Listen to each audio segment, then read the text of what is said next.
la secretaria del Tesoro de Estados Unidos, Janet Yellen, acaba de hacer saltar todas las alarmas al afirmar que se producirá una catástrofe de repercusión mundial si el Congreso no eleva inmediatamente el techo de deuda del gobierno federal de los Estados Unidos. Según Yellen, el primer impago podría producirse en cuestión de semanas.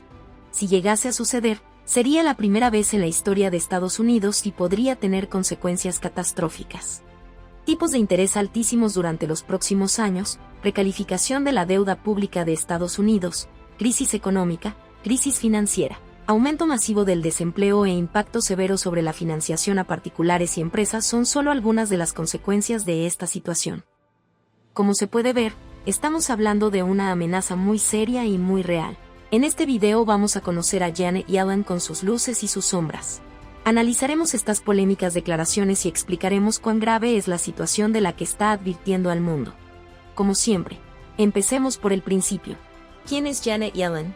Yellen es una economista neoyorquina nacida y doctorada en la Universidad de Yale, una de las más prestigiosas del país. Como dato curioso sobre su formación, solo mencionar que su tesis doctoral fue supervisada por James Tobin y Joseph Stiglitz, reconocidísimos economistas, dos de los máximos exponentes de la teoría keynesiana. Yellen fue profesora de economía desde hasta y vicepresidenta de la Reserva Federal. En febrero fue la primera mujer en llegar a ser presidenta de la Fed, cargo que ocupó hasta febrero. Actualmente, desde enero Yellen es la secretaria del Tesoro de los Estados Unidos bajo la presidencia de Joe Biden, siendo de nuevo la primera mujer en la historia en ocupar dicho cargo como del Tesoro.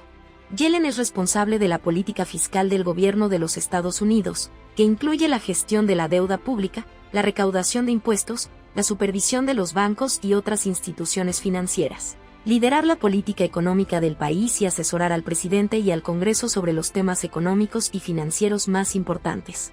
Como se puede ver, Janet Yellen es una economista reconocida, pionera en su campo y acostumbrada a ocupar puestos de máxima responsabilidad en primera línea.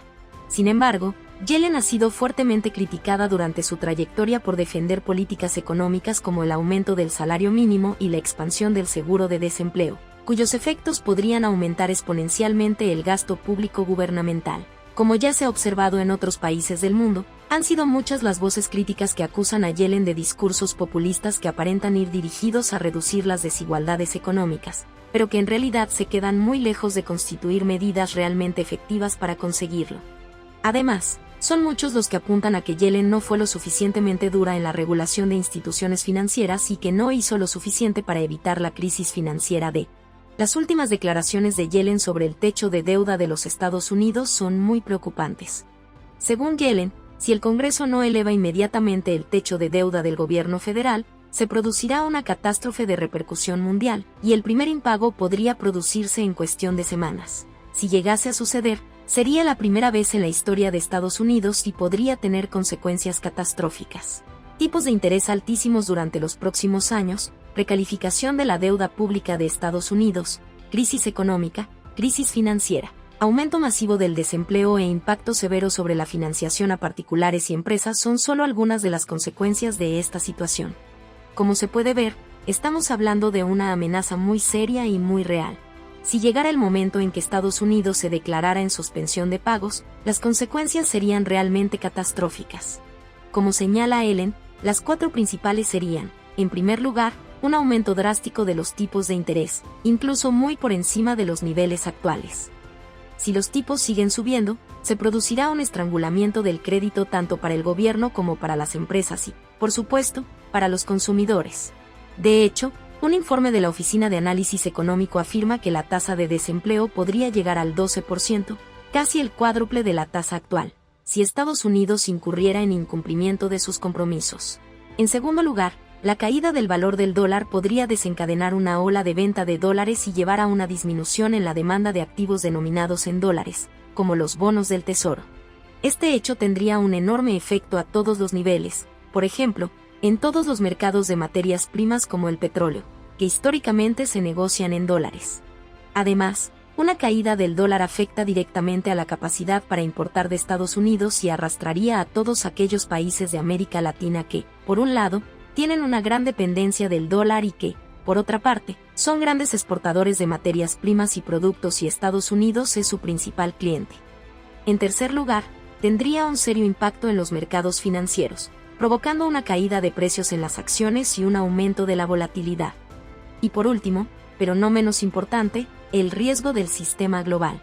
Un impago de Estados Unidos podría tener consecuencias en cascada en todo el sistema financiero global, ya que los bonos del Tesoro de Estados Unidos son considerados como uno de los activos más seguros del mundo y se utilizan como colateral en muchos acuerdos financieros.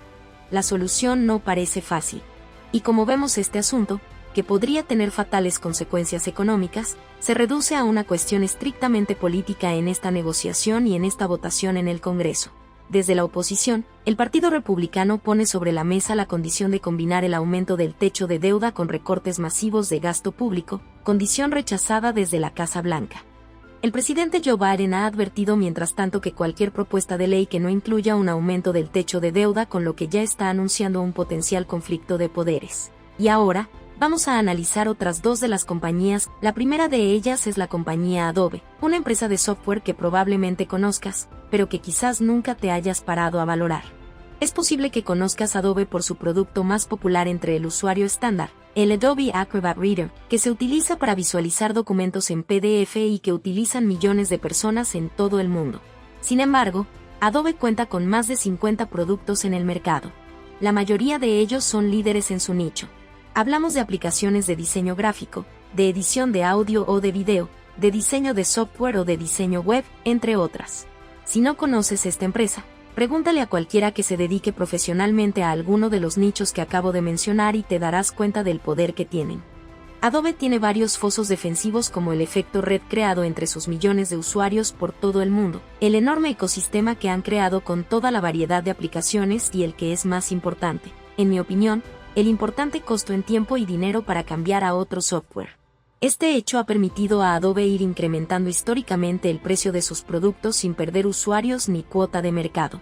Y han sabido rotar desde un modelo de pago único que el usuario hacía al comprar uno de sus programas a un sistema de suscripción mucho más rentable, por el que los usuarios realizan pagos recurrentes para poder seguir utilizando las herramientas que son de muy alta calidad e imprescindibles para su trabajo diario. Piénsalo de esta manera. Por muy mal que vaya tu negocio hasta en los peores momentos, si quieres seguir trabajando, tendrás que seguir utilizando tu herramienta principal. Adobe fue fundada en California y desde agosto cotiza en el Nasdaq. Las acciones de la compañía salieron a bolsa a 0,17 pesos de dólar, algo curioso considerando que hoy en día es una empresa de gran capitalización, con un valor de casi miles de millones de dólares. Según los analistas de Seeking Alpha, Adobe tiene una recomendación de compra por parte de Wall Street y una fuerte recomendación de compra según los factores Quant. Alpha nos proporciona todas las métricas fundamentales, comparadas como siempre con la media de su sector y con la media de los últimos 5 años. Empezamos con el margen de beneficio bruto, que actualmente es del 26,26%. La media del sector es del 35%, por lo que es un 25% peor que la media. La media de Starbucks de los últimos 5 años es casi del 27%, en línea con el dato actual. Pasando al crecimiento, Seeking Alpha está dando una nota mediocre en cuanto al crecimiento de ingresos en el último año, de un 8,5%, cuando el sector está creciendo a casi el 10%. Históricamente, en los últimos 5 años, lo había hecho a algo menos del 8%. Por lo tanto, es mejor que su media histórica. Para el año que viene, Seeking nos dice que es alrededor del 11,5%. El nuevo CEO está reafirmando que estará entre el 10% y el 12% por debajo de la media histórica de Levita. Y para el año que viene, se espera que crezca casi el 8%, acercándose a sus niveles históricos y casi doblando la media del sector. En cuanto a los pies, los últimos datos de año completo dan un descenso de casi el 10,8%, cuando históricamente venía creciendo a más del 60%, es una caída enorme. Y según Seeking Alpha, se espera que los beneficios por acción crezcan en algo más del 8% el año que viene.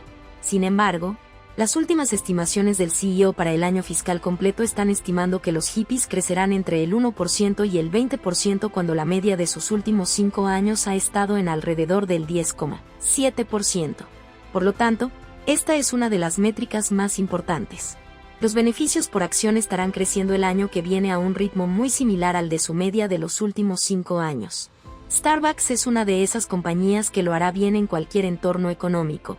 De hecho, Si nos fijamos en la evolución de sus ingresos y especialmente en los años de la crisis financiera de 2008, vemos cómo, entre los ingresos de 2008 y los de 2010, hubo una ligera caída de alrededor del 6%, y vemos cómo, desde entonces, los ingresos se han mantenido constantes y crecientes, exceptuando 2020, evidentemente, por las razones que conocemos con todas las tiendas a nivel mundial cerradas.